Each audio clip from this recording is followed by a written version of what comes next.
Okay, अच्छा चले भाई, लेट्स बिगिन। ये हमारे पास अगेन मई जून 2018 क्वेश्चन है जहां पर पॉपुलेशन डेंसिटी की बात हुई है, ठीक है। So next what we'll do is that we'll talk about the population density in this particular question. पहला जो सवाल है वो मुझसे पूछता है पॉपुलेशन डेंसिटी क्या है। तो it's the number of people per square kilometre per unit area living in an area is known as population density. अक्सर बच्चे गलत करते हैं, वो लिख देते हैं कि भाई एक जगह पे कितने लोग रह रहे हैं उसको पॉपुलेशन डेंसिटी कहते हैं, वो पर यूनिट एरिया नहीं लिखते या वो स्क्वायर किलोमीटर नहीं लिखते। जब वो लिखते हैं तो बहुत कुछ और डेफिनेशन लिख देते हैं जो एक्सेप्टेबल नहीं होती एग्जामिनर को, ठीक है ना। तो ये गलती मत करिएगा, ठीक है। नेक्स्ट, नेक्स्ट क्या है, इट शोज अ मैप, ठीक है। मैप क्या है, study figure 5.2, a map showing the population density of Pakistan. Describe the population density of Pakistan. अब आपको डिस्क्राइब करनी है, ठीक है। तो अब आपके पास ये बहुत क्लियर होता है कि आप ये देखेंगे भाई किन एरियाज में ज्यादा है, किन एरियाज में कम है, ठीक है। और इससे रीजंस भी पूछे तो आपको रीजंस लिखने की जरूरत नहीं है, आपको सिर्फ ये बताना है कहाँ पे ज्यादा है कहाँ पे कम है, ठीक है।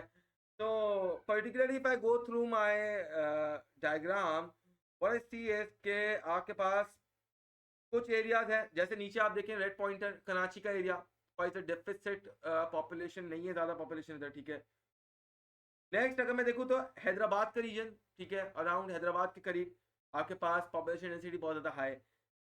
नेक्स्ट इसके बाद हम देखते हैं कि भाई कहीं ना कहीं आपके पास है ना वो ये central Punjab, Multan side, Faisalabad side, Lahore, Sialkot side, फिर ऊपर की तरफ पेशावर के एरियाज। अब देखो ये इससे ना तुम्हें बहुत ज़्यादा क्लियर कट बता दिया कि भाई ये वो एरिया है जहाँ पॉपुलेशन डेंसिटी बहुत ज़्यादा है। तो ये फर्स्ट टिक मार्कर हो गया कि भाई हाई पॉपुलेशन डेंसिटी एरिया तुमने मार्क आउट कर लिए। नेक्स्ट क्या है, नेक्स्ट आपके पास ये वो एरियाज हैं ग्रीन के अंदर जो आपको ये बता रहे हैं कि भाई यहाँ पे हाई नहीं है, लो भी नहीं है, एक एवरेज पॉपुलेशन डेंसिटी रहती है। तो ये जितना भी आपके पास एरिया मैप में ग्रीन मार्क्ड है ये शो कर रहा है कि आपको ये वो एरियाज हैं जहां पर आपके पास जो पॉपुलेशन डेंसिटी है वो क्या है, वो एक एवरेज है, ठीक है ना। तो अब इसमें ना देखें मैप में एक चीज मार्क नहीं हुई, वो आपके पास ये साइड का area. Just look at the green marker on the west side that I am marking Balochistan के अंदर। तो ये क्वेटा का एरिया, तो ये लिखना नहीं भूलना कि भाई क्वेटा के अराउंडिंग सराउंडिंग का रीजन है, ये भी आपके पास आता है इसमें। अच्छा, इसमें मेजॉरिटी ऑफ पंजाब ऐसे टर्मिनोलॉजी, सेंट्रल सिंध आप इस्तेमाल कर लें। और जितना बाकी ब्लू एरिया है, ये कौन सा एरिया है, ये मेरे पास मेरा लो डेंसिटी एरिया है, यानी यहाँ पर density of population is very less due to terrain, due to harsh climate, इधर लो और इधर हाई, कुछ भी हो सकता है, ठीक है ना। तो इसको मैं आपके एग्जाम में किस तरह लिख के बताऊंगा, तो मैं एग्जाम को ये लिख के बताऊंगा that smaller number of areas have high population density, these areas are also scattered, ठीक है ना। हाई पॉपुलेशन डेंसिटी के एरिया स्कैटर्ड है, बिखरे हुए हैं, ठीक है, क्योंकि आप हर एक को आइडेंटिफाई नहीं कर सकते। अगर आप करना चाहते आप लिख सकते हैं that some of the examples include the surrounding regions of Karachi, Hyderabad, Faisalabad, Multan, Lahore and Peshawar. तो आप सिटीज के नाम दे दें। सिटीज के नाम से क्या होगा, एग्जामिनर भी इंप्रेस हो जाएगा, नहीं यार इसको पता है, इसको रीजन्स पता है, और ये इतना मुश्किल काम नहीं है, तुम्हें पता है कौन से मेन सिटीज हैं और कहाँ पर ज़्यादा पॉपुलेशन है, ये कोई इतना डिफिकल्ट काम नहीं है, ठीक है ना। तो आप अगर इसमें लिखने बैठेंगे तो आप बताएंगे, आप लिखेंगे अपने पास। फॉर एग्जाम्पल क्या लिखेंगे, कराची, फैसलाबाद, मुल्तान,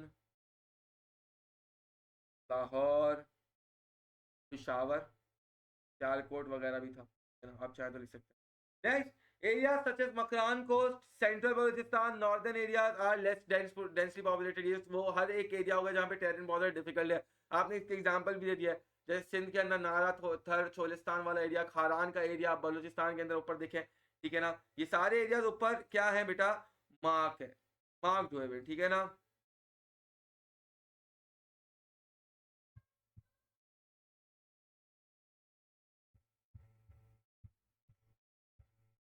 एक मिनट दीजिएगा मुझे।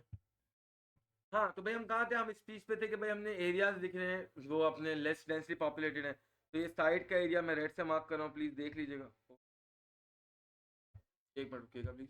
तो फॉर इंस्टेंस ये जो एरिया है ये मार्क आउट किया हमने, जैसे फॉर एग्जांपल आप कहेंगे कि ये जो साइड का आपका रेड डॉट का एरिया दिख रहा है, ये थर पारकर, नारा चोलिस्तान, ये नीचे बलूचिस्तान के रीजन्स, ये वाले रीजन्स, खारान वगैरह का रीजन जो है ये, और ये बलूचिस्तान का सेंट्रल रीजन, ये पहाड़ी इलाके आपके पास सुलेमान की थर रेंजेस के एरिया। अब देखो ये एग्जाम में ये हम लोग चीज़ें अपने ना सिलेबस में ऑलरेडी पढ़ चुके हैं, तो हमें इसको बार बार कोई अटेंडेंस देने की जरूरत नहीं है, हम इसको ऑलरेडी पढ़ चुके हैं, तो हमारे लिए इसको एक्वायर करना, इसको लिखना बहुत ज़्यादा आसान हो जाता है। ऊपर फॉर एग्जांपल नॉर्दर्न एरियाज, तो आप बताएंगे काराकोरम रेंजेस, आपके पास हिमालयाज, इसके बाद आपके पास हिंदू काशी रेंजेस पर्टिकुलरली बहुत ज़्यादा क्या है डेंसली पॉपुलेटेड है, तो लेस डेंसली पॉपुलेटेड, ठीक है।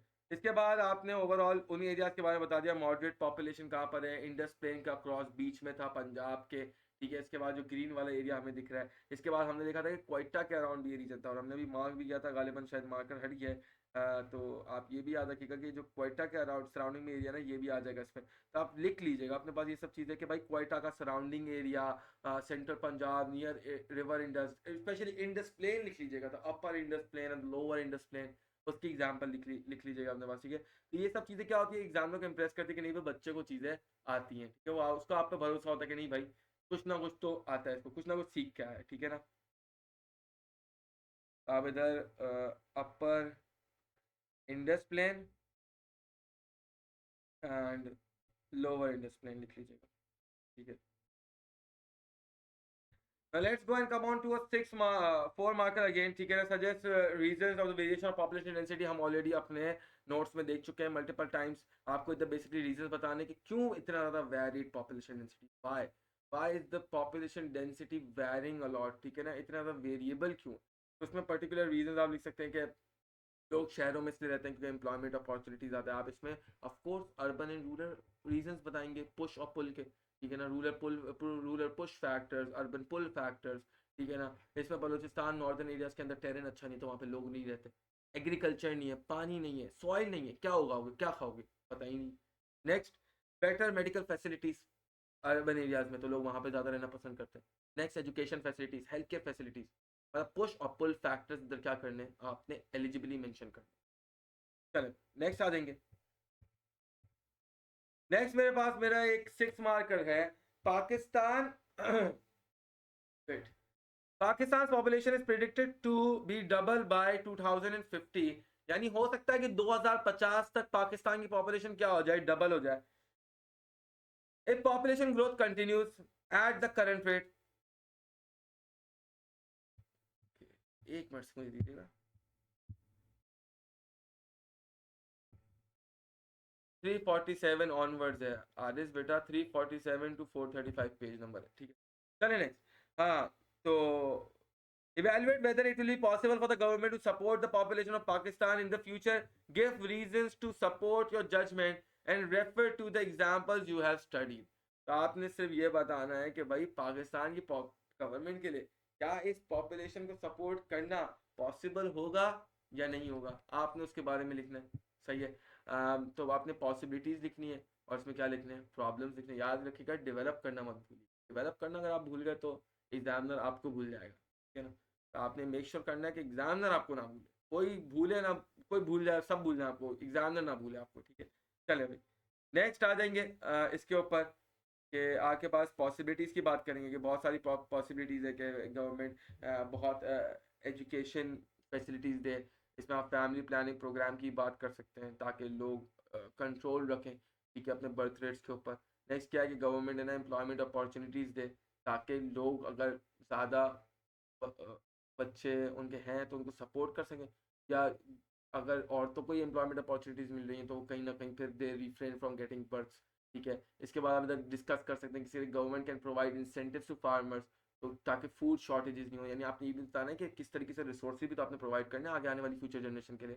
तो अगर आपने फार्मर्स का ख्याल रखा तो फार्मर्स ज़्यादा चीज़ें ग्रो करेंगे, जब फार्मर चीज़ें ग्रो करेंगे तो अल्टीमेटली लोगों के लिए सर्वाइव करना क्या हो जाएगा, लोगों के लिए सर्वाइव करना ईजी हो जाएगा, ठीक है। नेक्स्ट चीज़ क्या है, इम्प्रूव ट्रांसपोर्टेशन, एम्बुलेंसेस टाइम पे पहुंची, ठीक है, लोगों को आपके पास मेडिकल फैसिलिटी मिल रही है, लेकिन इससे है ना कोई पॉपुलेशन को अटेंडेंस नहीं मिल रही।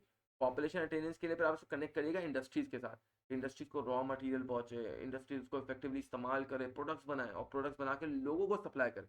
इससे फायदा क्या होगा कि लोगों को with hand with time on point हर चीज़ घर पे मिल जाएगी, ठीक है ना। नेक्स्ट चीज़, प्रॉब्लम्स क्या है इन सब चीज़ों को लाने में, ट्रांसपोर्ट को लाने में क्या प्रॉब्लम है, रोड कहाँ से लाओगे, घर से, रोड बनाने के पैसे नहीं है, रोड बनाने का गवर्नमेंट का बिल नहीं है, वही गवर्नमेंट फंड्स नहीं है, गवर्नमेंट बिल नहीं है। नेक्स्ट क्या है, पीपल हैव ट्रेडिशनल माइंडसेट, पुराने ख्यालात के लोग हैं लोग, ठीक है ना, and then they tend to have what, then they tend to have more children, ठीक है, रिलीजियस रीजंस भी बहुत सारे इसमें, ठीक है। नेक्स्ट क्या है there are less limited healthcare facilities and then not enough capital from the government. यानी basically वही reasons तो आपने ना जो हम पहले पढ़े हैं उनको develop करके इधर लिखना है. आई होप कि सबने इसका स्क्रीनशॉट वगैरह ले लिया हो. ठीक है, अगर किसी को कोई परेशानी, कोई प्रॉब्लम, कोई ऐसी बात समझ नहीं आई तो बेटा प्लीज़ पूछ लो. If it's clear, right clear in the chat box, ताकि हम आगे बढ़ सकें. ठीक है, हम इसी के साथ बेटा अपनी क्लास यहाँ पर